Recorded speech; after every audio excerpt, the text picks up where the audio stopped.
Psychological warfare is the most powerful type of warfare that can be implemented in a battle.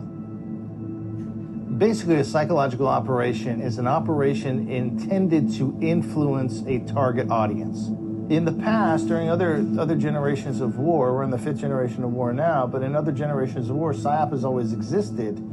The difference is, in today's world, it's no longer an ancillary supporting task or part of an operation. It's not ancillary, it's not supporting anymore. Now in the 5th generation of warfare, the PSYOP is the primary objective. When we talk about generations of war, it's no different than talking about generations of people. Just like we have boomers, Gen Xers, millennials, so on and so forth, we also have generations of war.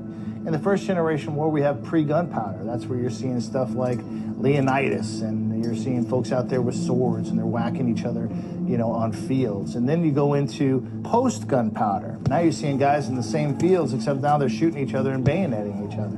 We get into the 3rd generation of war. Now we're bringing on things like aircraft. We're bringing on things like trench warfare, bringing on things like machine guns. Now things start getting very intense. We're also bringing in nuclear power at this point in time. 4th generation of war, now we've got not just countries fighting each other, but now we've got state and non-state actors with NGOs. Terrorism starts coming into play.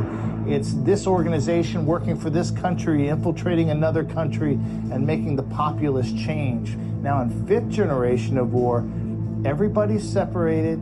There are no lines to fight on. But the cognitive battle space in each country is being fought over. The U.S. is trying to infiltrate other people's populace. Other people are infiltrating our populace. And it's all done through primarily social media.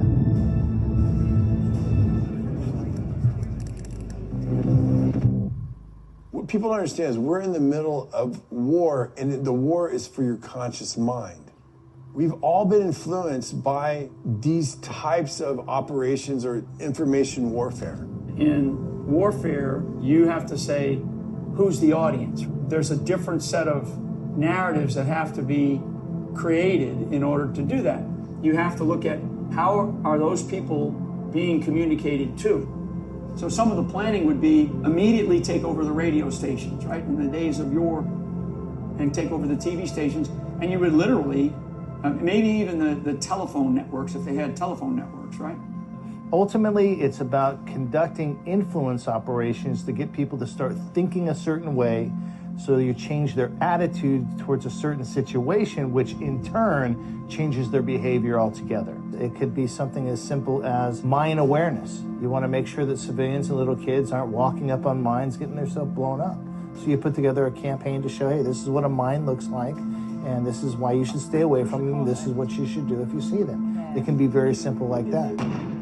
Psychological warfare is the most effective and preferred type of warfare. It's what we call 5th generation warfare.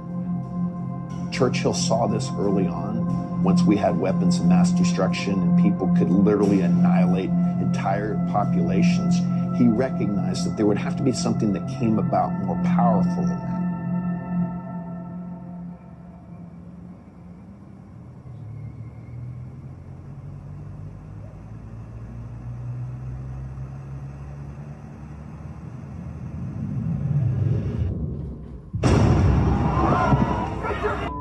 If you notice, during the uprisings, during COVID, it would be hard for anyone not to be able to acknowledge the fact that everything they believed, and then they looked at other people and they're like, how does this group believe something so different than what I believe? How can they possibly see this frame of reference so different? Well, that's because of feedback loops. Each one of these aggregates of groups was in a feedback loop unto themselves. So all of a sudden, these people over here are rioting, all this stuff's going up, and these people over here go, how is that even happening? I don't even see what you see. How do you see what you see? And these people who are doing it going, how can you not see what I see? So you've got all these people in different feedback loops that can't see how everybody else has a different frame of reference.